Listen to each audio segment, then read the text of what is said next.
14 রানের প্রথম 19 রানে 2 উইকেট হারিয়ে বিপদে মালয়েশিয়া। খেলতে পারছেন না টাইগার স্পিনারদের। তবে তারপরেই তৃতীয় উইকেটে দারুণ এক কামব্যাক সাইদ আজিজের দলের। বিশাল এক জুটি করে চাপে রাখেন এইচপি দলের বোলারদের। তবে শেষ অবধি আর লাভ হয়নি খুব বেশি। খুব বড় রানের সংগ্রহ হলো না দলটির। বাংলাদেশের সামনে সহজ টার্গেট, জিতলেই হোয়াইট ওয়াশ মালয়েশিয়া।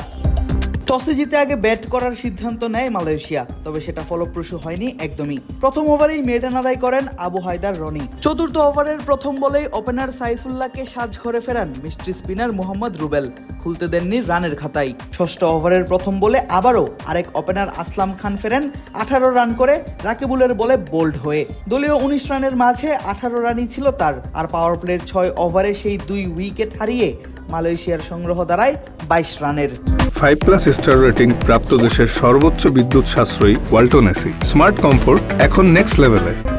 তবে এরপরই দারুণ এক জুটি করেন অধিনায়ক সাইদ আজিজ এবং আকিল। স্ট্রাইক রোটেট করার পাশাপাশি আদায় করে নেন বাউন্ডারিও। 10 ওভার শেষে মালয়েশিয়ার সংগ্রহ দাঁড়ায় 2 উইকেট হারিয়েই 46 রান। আকিলের ছক্কায় তারা পার করে 50 রানের মাইলফলক। সময়ের সঙ্গে সঙ্গে বড় হতে থাকে সেই জুটি। 15তম ওভারে অধিনায়ক অহিনের বলে হাঁকানো আকিলের ছক্কায় দুজনের জুটিও পার করে অর্ধশতকের মাইলস্টোন। ওভার শেষে তাদের সংগ্রহ দাঁড়ায় সেই 2 উইকেট হারিয়েই 74 রানের। বার্তা দেয় শেষ দিকে ভালো ব্যাট করার। 16তম ওভারে আবু হায়দার রনির পেস ভেরিয়েশনের ফাঁদে পড়ে আউট হন আকিল। শামীম পাটোয়ারির হাতে ক্যাচ দিয়ে সাজ ঘরে ফেরেন 30 রান করে। বড় শট হাঁকাতে গিয়েই শেষ দিকে এসেও বড় শট খেলে দ্রুত রান তুলতে ব্যর্থ হয়েছেন ব্যাটাররা। রনির বলে 52 বলে 40 রান করে আউট হন অধিনায়ক আজিজ। মুনিন্দির ছক্কায় শেষমেশ 100 পার করে মালয়েশিয়া। আদিব আশরাফ, ক্রিক ফ্রেন্জি।